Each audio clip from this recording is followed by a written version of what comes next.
Hey guys, so I've had several requests to make a video on my chest rig setup. Bear with me, I don't have a camera right now, so I am trying to film this on my phone. But give you guys a little bit of my background. I spent 6 years in airborne infantry in the Army. Um, s- Started my time as a scout observer in a LURS unit for a brief time.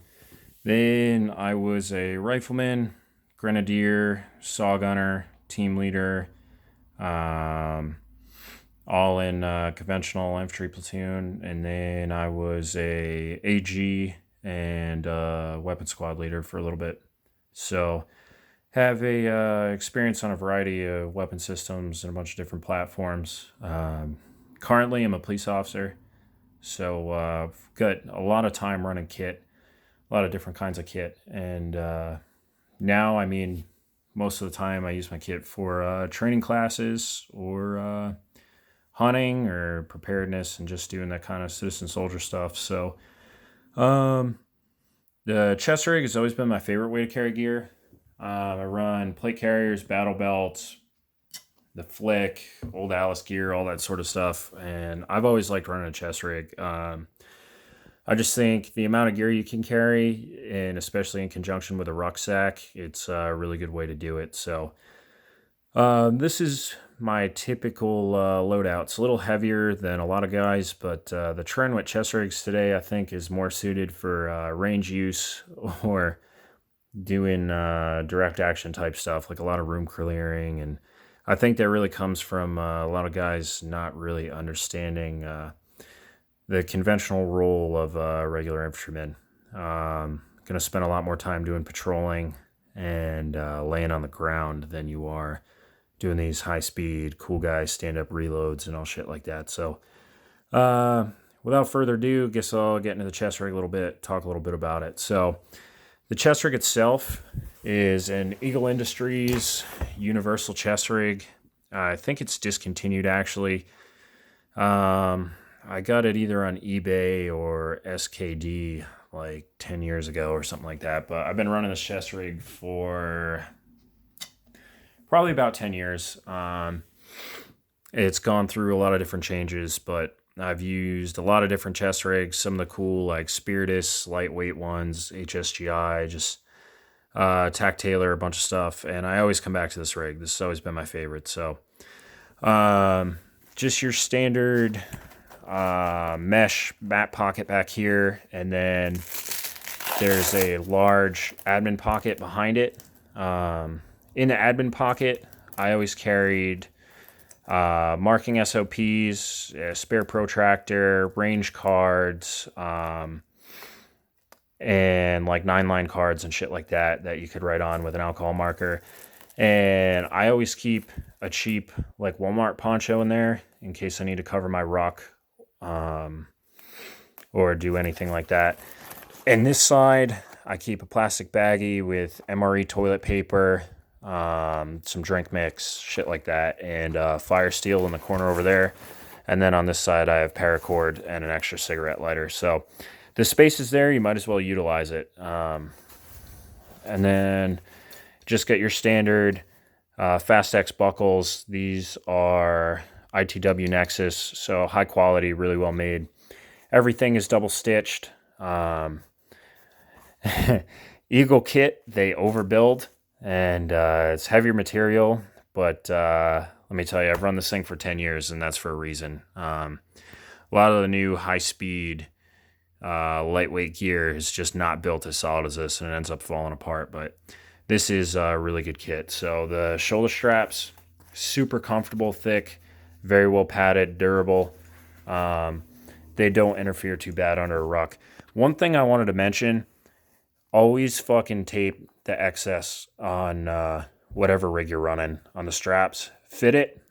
Give yourself a little bit extra in case you're wearing like winter layers or armor under it.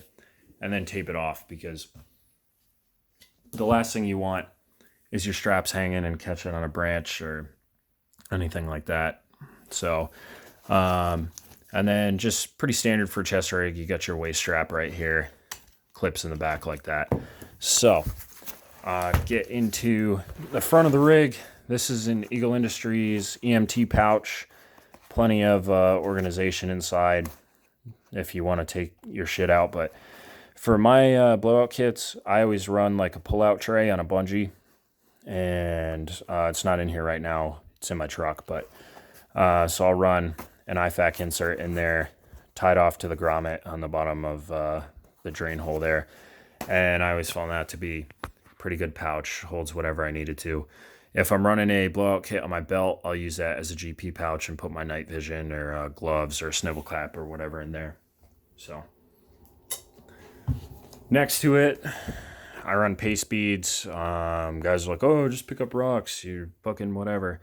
But if you're doing a really long patrol or a movement and you're the point man or you're trying to keep track of pace, it's pace beads I've found are the best way for me. Maybe just because I'm stupid and bad at math, but they're the best way for me to keep track of my distance. So if you want me to make a video on how to use those, I can. I'm sure there's plenty others on YouTube.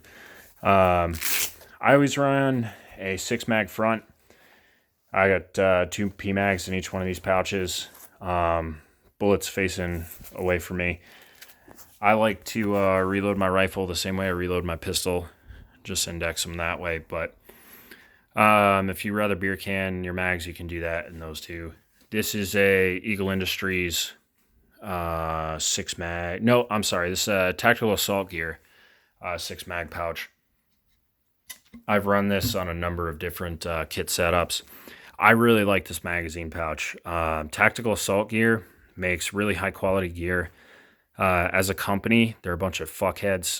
Their customer service sucks ass, and I'll never buy anything from them again directly. But if you can find some of these on eBay or you happen to pick them up, they're really good mag pouches. Like I've said, I've had these probably 10 years, and the Velcro's all still pretty brand new. I mean, it's had all kinds of mud and snow and everything else in it, and it still works well. That brings me to another point. Closed-top mag pouches. I drastically prefer them. If you're doing a lot of low crawling or patrolling in the woods and everything like that, your closed-top mag pouches keep mud, dirt, and debris all out of your mags, and most importantly, they keep your mags in there. I've run a lot of different mag pouches like the Tacos, Tac Taylor, Fight Lights, standard issue pouches, ITW Fast Mags. I run a variety of mag pouches, and if I'm doing like hardcore patrolling and stuff like that, I always end up going back to just closed top mag pouches. I never minded Velcro. I never had issues with it really getting gummed up. But some guys do. I would caution you from running open top mag pouches if you're going to be using this for like a bug out rig or something where you're going to do a lot of patrolling, especially at tacos. If you're doing a lot of low crawling on the ground, your mags have a tendency to grab on the ground and pull out on you, or they can catch a tree branch or some shit like that and fall out. But the best thing about the closed tops is it keeps all the mud, dirt, and debris out of there, so that's great. Moving over, this is just a standard issue pouch off of a Air Force sear vest, and it's just a cheap like OD green nylon molly pouch with snap closure, and I love it. I have a couple of these on different rigs, and it's always been good for me. In there, I keep a space blanket, VS17 panel, signal mirror, Silva orienteering compass, waterproof map case, mini chem light, and a cigarette lighter, as well as some tripwire, but that's in another rig right now. And then I hate camelbacks, so I always ran Nalgene bottles. Still do like them a lot. They're rugged, they're robust, clean canteen, a metal Nalgene, whatever you want to do. And I have a stainless steel nesting cup in the bottom of this, so I can boil water, put my coffee in it, and do all this sort of stuff you do with a steel cup. So that's my primary chest rig. That's how I run it all the time, and it's worked out well for me. I'll run this in conjunction with a ruck, assault pack, or sometimes a belt if I want to run one. But yeah, so that's it. You guys have any questions, just hit me up in the comments.